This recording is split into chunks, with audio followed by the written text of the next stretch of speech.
On June 7, 1892, a 30-year-old colored shoemaker named Homer Plessy was jailed for sitting in the white car of the East Louisiana Railroad. Plessy was only 1/8 black and 7/8 white, but under Louisiana law, he was considered black and, therefore, required to sit in the colored car. Plessy went to court and argued that the Separate Car Act violated the 13th and 14th Amendments to the Constitution.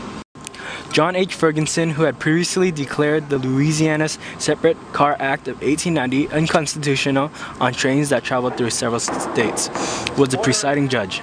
Therefore, he ruled that the state could choose to regulate railroad companies that operated within Louisiana, found him guilty of refusing to leave the white car. In 1896, the U.S. Supreme Court heard Plessy's case, upheld Ferguson's ruling, and found him guilty as well. When Plessy appealed his case to Judge Ferguson, he ruled that segregation in public facilities was constitutional as long as they were equal. However, this soon set a chain reaction as this separate but equal segregation was taken to public life.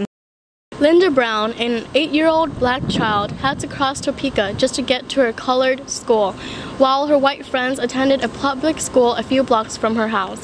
In Topeka, Kansas, its school system was segregated on the basis Paul, why don't you go through Topeka just so I can go to school? Because the bus to your school is on the other side of Topeka. Why can't I go to school with my white friends? Well, the white folks, they don't really want us to go to the school and learn with them. Hey Paul, look at them over there! This school's so much closer to mine. Can we go? Please, please, please? You know, that makes perfect sense. Does that mean I can go over there? Yeah, let's go over there now. Now you know full well that the Topeka School District is based solely on a racially segregated system under a separate but equal doctrine. So I assure you that our schools are all equal. Your walking expenditures is your personal inequity, not ours. Separate but equal? I know the 14th Amendment. I know Congress passed the Civil Rights Act. Looking at your school, my daughter's colored school, is nowhere as nice or as supplied as your white school. So don't tell me both schools are equal, because they're not. So I will not just sit back here and let my daughter's rights be taken away. I'm sorry you feel that way, but I'm going to have to ask you to leave, Mr. Brown. Don't come back here again. Ow! Come in.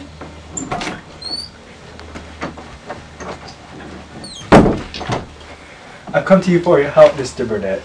Please sit down. What seems to be the problem, Mr. Brown. My name is Oliver Brown. Well, you see, it's about my daughter, Linda. I actually have 12 other cases here in Topeka dealing with a similar problem as yours. Then the NAACP will gladly help you and your daughter. Please wait while I bring in Mr. Marshall. Ms. Smith? Yes? Can you bring in Mr. Marshall, please?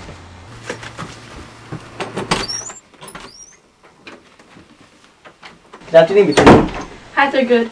Allow me to introduce you to our lawyer, Thurgood Marshall. He'll be able to tell you more than I can. It's very nice to meet you.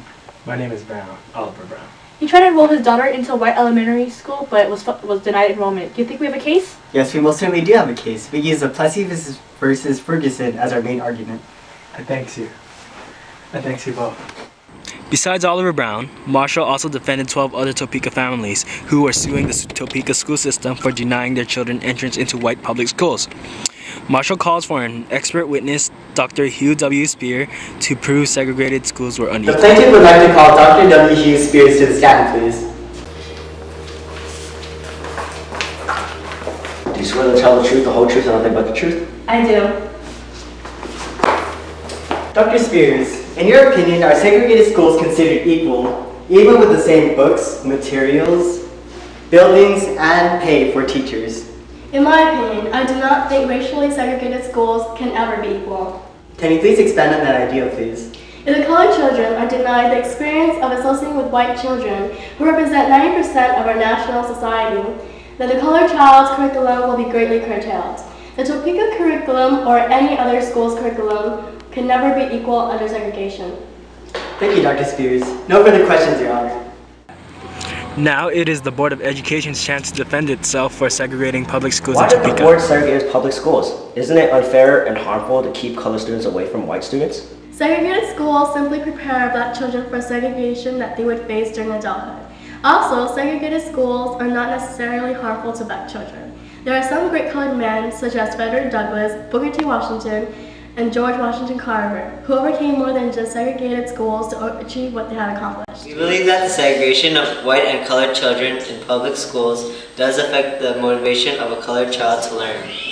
On the other hand, the precedent of Plessy v. Ferguson allows separate but equal school systems for black and whites, and no Supreme Court ruling has overturned Plessy yet. Therefore, this court feels compelled to rule in favor of the Board of Education. Since the local courts ruled against the plaintiff, the NAACP, Brown's case, and the other 4 separate cases appealed to the U.S. Supreme Court.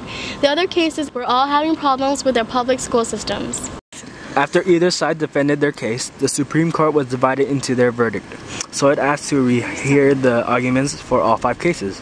After the death of Chief Justice Frederick Vinson in September 1953, President Eisenhower appointed Earl Warren as the new Chief Justice.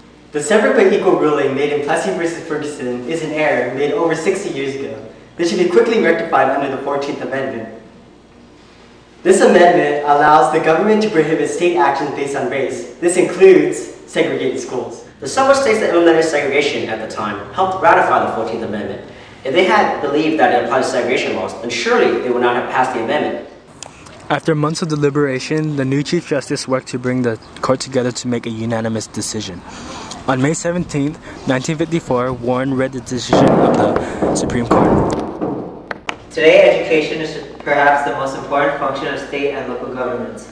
In these days, it is doubtful that any child may reasonably be expected to succeed in life if he is denied the opportunity of an education.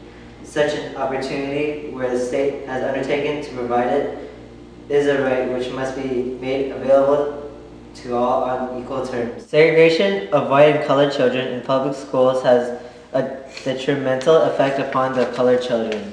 The impact is greater when it has a sanction of the law, for the policy of separating the races is usually interpreted as denoting the inferiority of the Negro group. Segregation with the sanction of law, therefore, has a tendency to the educational and mental development of Negro children and to deprive them of some of the benefits they would receive in a racially integrated school system. We conclude that in the field of public education, the doctrine of separate but equal has no place. Separate educational facilities are inherently unequal. And with the ruling of the U.S. Supreme Court, Brown v. Board of Education ended racial segregation in public schools. This broke the barrier between the adopted lifestyle of many southern states that took segregation into many aspects of public life. And this allowed for other African Americans to take their case to court in hopes of winning the battle against segregation. As the 1950s end, so did the early years of the Civil Rights Movement. However, many blacks and whites continued the movement well into the 70s. Each event illustrated rights granting blacks to live a more equal life as the whites. Although things were still segregated and blacks were still discriminated, the following stories helped blacks earn some equal opportunities as whites did and helped catapult blacks as equal citizens as whites.